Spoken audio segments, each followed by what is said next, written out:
Hi, everyone. It's SS Coulter. It's that time of the week where we're going to slow down and bring some joy back into our lives. Today, we're talking about one of the simplest things we can do to look better, feel better, think better, and even parent better. And it all starts with sleep. So, with that, let there be joy.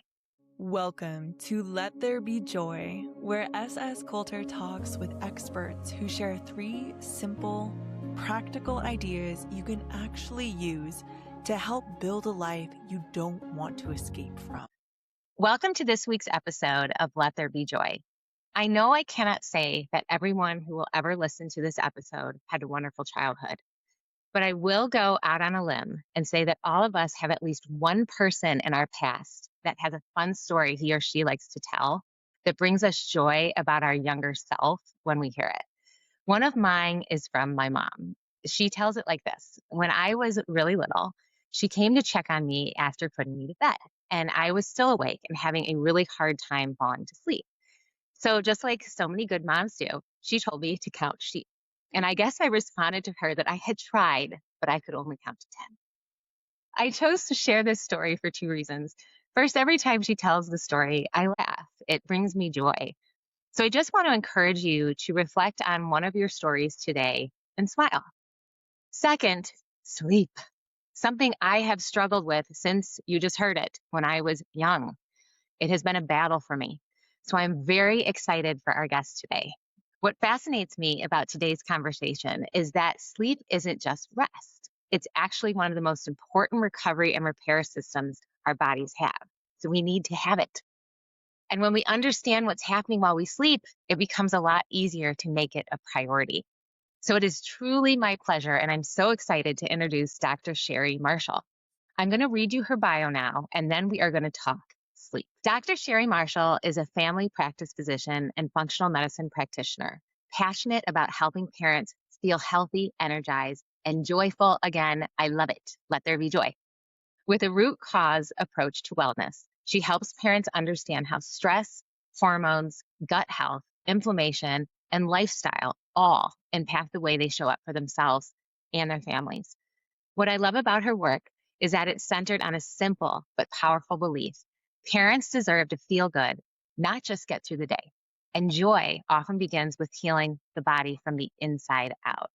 So again, I am so excited to have Dr. Sheri Marshall on the show today. Welcome, Dr. Sheri. Hello, Shannon. Thank you so much. I'm so honored to be here, and I just love what you're doing with helping parents feel joy. I wanted to point out that I wore an S today as my brooch because of Shannon, Sheri, and sleep, because that's what we're broaching.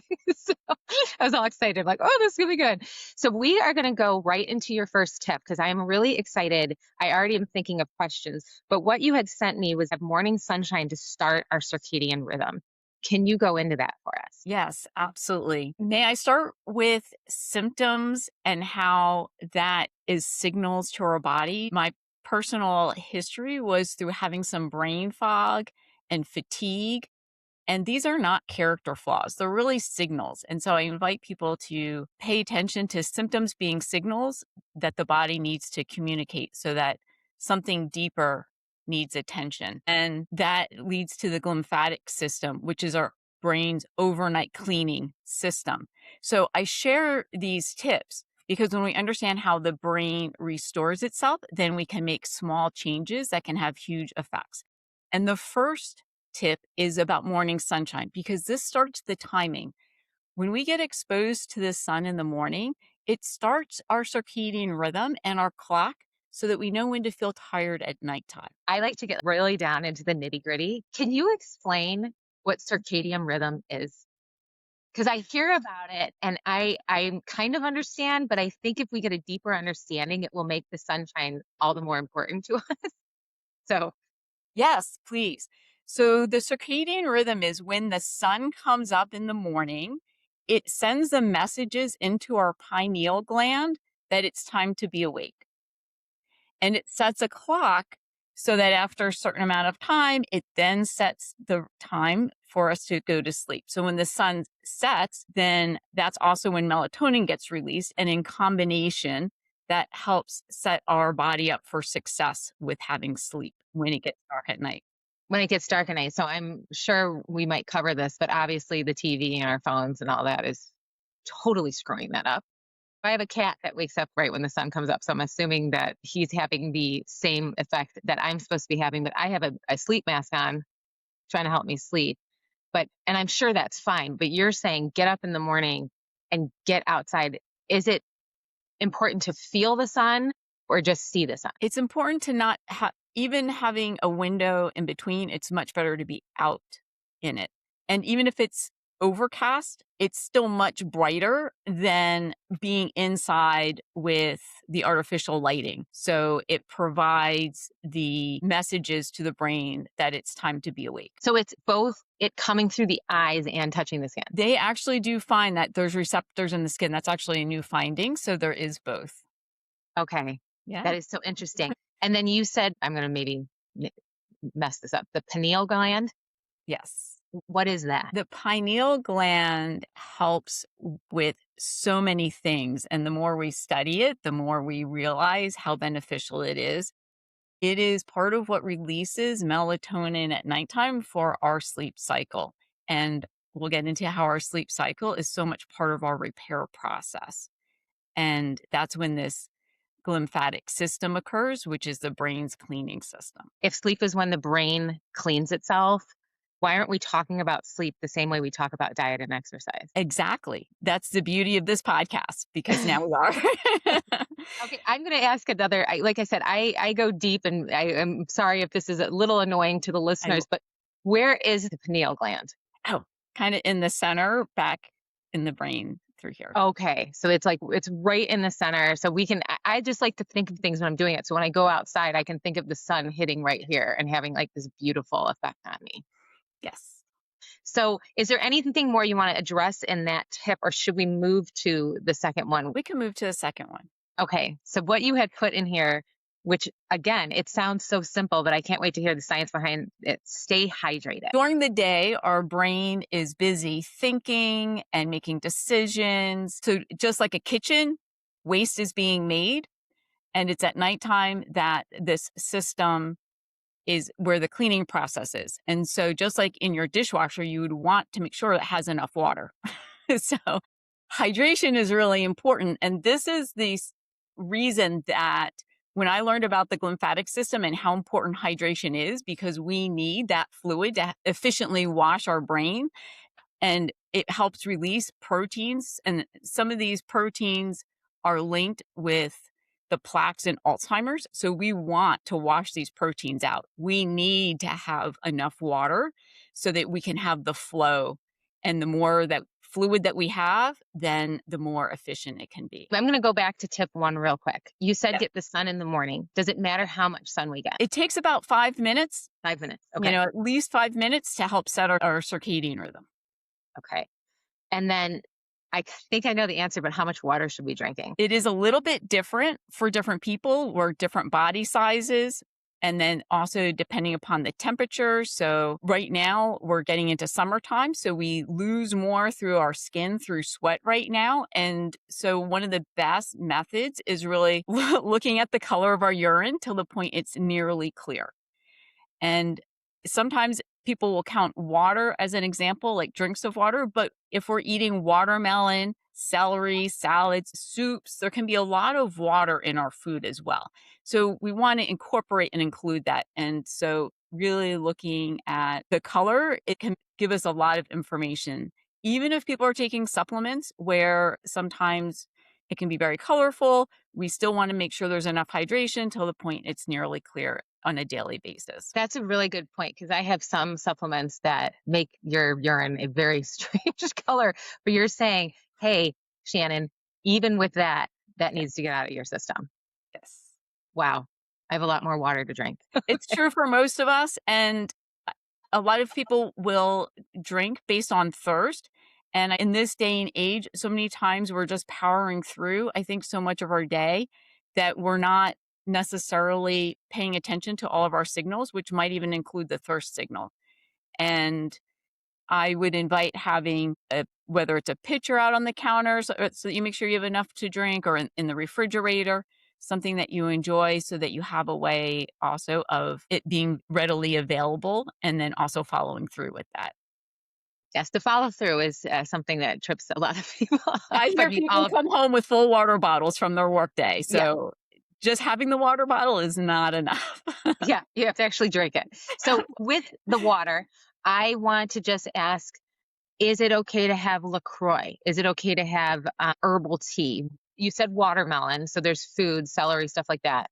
Can you give us an idea of what is okay? Because I know people just get bored of drinking water. Yes, I invite including things like cucumbers or berries to help mix it up because then you know exactly what's in there.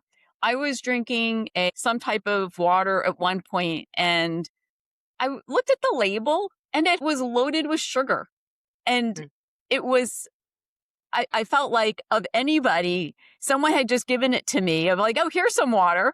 And I thought it just had some vitamins in there and it was also full of sugar, which was really shocking, just how it gave the illusion of health, but was probably spiking my sugar. So I invite just being careful and do read labels, even if it seems like it's simply sort of flavored water. One of the best advice I've heard from a health coach, a nutrition coach, is read the labels. And if you can't read something, do not Yes. imbibe that. Because there's stuff you're like, what? If you don't know what it is and you can't read it, it's Mhm. probably not good for you. I went to buy an organic milk about a month ago and I looked at the labels between two, and one was just like coconut and milk, and the other had 10 things in it. Why? Wow. Yeah, well, that's a whole other topic. but, but yeah, you could be like, oh, flavored water, and you look and there's all this stuff in there. So basically, anything that's mostly water, hydrating. I love the idea of berries because you can put berries in your water. You can put cucumber in your water, make it more fancy, sexier to be drinking water. I want to ask you now about the lymphatic system, which is a big topic, but I would like to understand that. So I'm gonna kind of go through it. So you get up in the morning, you want to start your circadian rhythm by spending 5 minutes in the sun. It sounds like if we could get into the habit of it, it's probably a good idea to have water or tea with you, probably not caffeinated Yes. during that Yes. time. Starting with water before any caffeine is really important because, especially with it being in the morning, we just slept. There can be a little bit of dehydration. We haven't had anything to drink probably for 8, 9 hours. So definitely drink 16 ounces of water before drinking anything with caffeine. Hydrate ourselves before we do something because caffeine can be a little bit of where we release extra water. So then how does this lymphatic system come in? So you said that the brain needs a lot of water because it's flushing things out at night. And I'm assuming it's working on your whole body. So, just for clarity, there's the glymphatic, which is specific to the brain itself, and the lymphatic. So they're essentially the same system, but there isn't actual lymph vessels in the brain. It's this special process that only happens in the brain. And then the lymphatic is everywhere else. Just for clarity around that. Okay, were you talking glymphatic or lymphatic? Yes, there's a G. Oh, Glymphatic. okay. I had that totally wrong. That's So okay. you were specifically talking about the system in the brain needs the water. Correct. Yes. Yeah, Okay. lymphatic also needs water, and so that will also be taken care of. Absolutely. I think we've all know that when we're sleeping, that's when everything starts healing itself. But we need to give it the ingredients to be able to do that. Yes. This process happens the most during deep sleep because there's a specific type of sleep where it's the most effective and efficient. And that happens most in the beginning part of our sleep. Just for stubborn people like myself, you had mentioned that it helps break up plaque. What other things is it doing? Just so people can take this very seriously. So I'm not aware of it breaking up plaque, but Okay. but the proteins that are linked with the production of plaque. So if we don't release it, it may stay in the brain and then start creating the plaque. So plaque is where all these proteins kind of glom together. But if we release these proteins, then there's less that stays in the brain so that there isn't the opportunity for them to glom together. Okay, doctor, I'm gonna push you here. So I'm hearing that protein isn't good for me and I should just eat pizza all the time because I don't want protein to build up in my body. Oh, okay. Totally kidding. Okay. But no, I think you bring up a good point that can be easily confused. So as our brain is doing all that thinking and decision making, it's creating waste. Now, some of that waste is certain types of protein, certain types that need to be released or are best released. And this is just one that we know of. It's a waste product. It's a waste product. So we still want to get all our protein. Yes. This is getting rid of the bad protein. Yes. I just wanted to make sure that all my pizza friends out there aren't like, oh, that's all I'm going to eat from now on. All right, we are going to take a quick break and we will be back with Dr. Sheri. Bring joy back to your kids' day with Planet Vasa. Character building books, daily games, free screenlight activities, coloring pages, and more. Visit the Planet Vasa at sscoulter.com. Hi, everyone. Welcome back to the show. We are here with Dr. Sheri Marshall, and she is helping us understand some mechanisms that are going on with our bodies when we sleep and how to get ourselves ready for sleep by simple things. But now we're going to go into her third tip, which is prioritize sleep consistency. Yes. Thank you. Sleep is when this glymphatic system actually runs. So this is when it has its best chance to work. So the real goal is not just being tired and collapsing into bed, but creating the conditions for high quality sleep so that the brain can complete the overnight cleanup. So in the analogy of comparing it to a dishwasher, we want to make sure that that dishwasher has a chance to run its full cycle. So we want to make sure that we get a good night's sleep. And I think part of that is that I had these thoughts, and I think some parents have the thought before they go to bed of, have I even done enough today to call it a day? And is it like, oh, okay for me to go to sleep now? Kind of check in. Did I get enough done? Check off enough things. And I really want to bring that sleep is not a luxury. This is foundational. This is how we're going to show up as the best version of ourselves.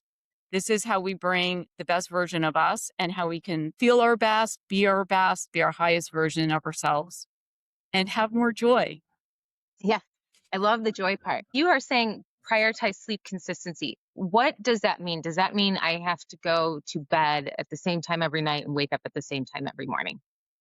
Or That's is it the routine that I'm doing, or is it both? ideally there is sleep consistency because then our brain knows there's certain cycles that it goes into and it really likes consistency. And what that consistency is defined as going to sleep and waking up within the same 1 hour during the week and during the weekend. So if it's more than that, then there's less consistency, but that would be considered consistent. We hear all the time that people need 8 hours of sleep. I don't remember the last time I made it past 6 hours. Is the 8 hour thing a myth? That's not the right. Is the, like everything else, you said we have to pay attention to how much water. Everybody is different. Is it possible that some people need less sleep? There are rare individuals who are considered short sleepers, but it is felt to be pretty rare. It's felt that most people really do need between 7 and 9 hours of sleep. So often 8 hours is kind of a rounded average from that standpoint. When they've done studies on people who tend to sleep 6 hours a night for long periods of time, not just like a night here or there, but for, week after week, month after month, year after year, they do find that their health tends to break down over time. And that it's now interpreted that that is a stress to the body. Okay. So So I want people to hear that. So with the sleep consistency, if you have to get up at 6 in the morning, you've got to plan when to go to bed earlier at night. And Dr. Sheri says this is not a luxury. And when you sleep better, you get more stuff done during the day because you're yeah. not so tired. And not only are we not more tired, it helps our hormones, it helps our appetite, it affects our energy, our thinking, our creativity, how we show up for ourselves, our families, our community, Our joy. our joy. Absolutely. Okay, this has been so helpful. I am going to try to recap what we heard today. And if you want to add anything to it, feel free to. So, first, get morning sunshine so your body knows when to be awake and when to sleep. You're going to want to start your circadian rhythm 5 minutes in the morning is the best. And if you can get outside, even if it's cloudy, and that affects our pineal gland. and gets it doing what it's supposed to do at night, it will start releasing melatonin. So that leads to the second tip, which is stay hydrated so your body and brain can do the repair work they're designed to do.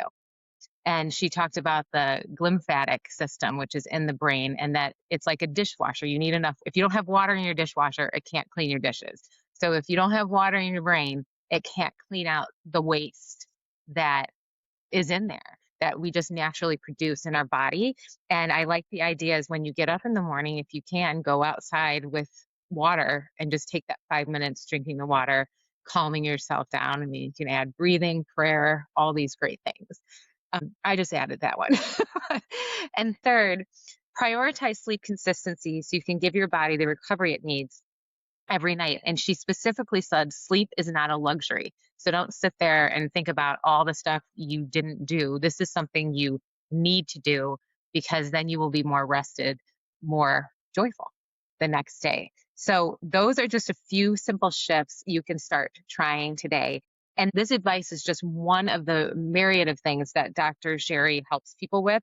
I know people are going to want to learn more from you after this conversation. So can you tell them ways people can find you and all of the things that you offer? Thank you. I would like to offer your listeners a free masterclass on optimal health success strategies, and we'll have a link. And you can reach me at Sheri at bestofhealthfunctionalmedicine.com. I just want to say if anybody struggles with sleep at all, and I'm with you here, just try one of these tips. Start with one of them. For me, I am going to start the sun right in the morning. I was just kind of randomly doing it during the day, but I'm going to get up in the morning and feel the sun and get that circadian rhythm working the way it's supposed to, like my cat Bob, because he's got it totally down.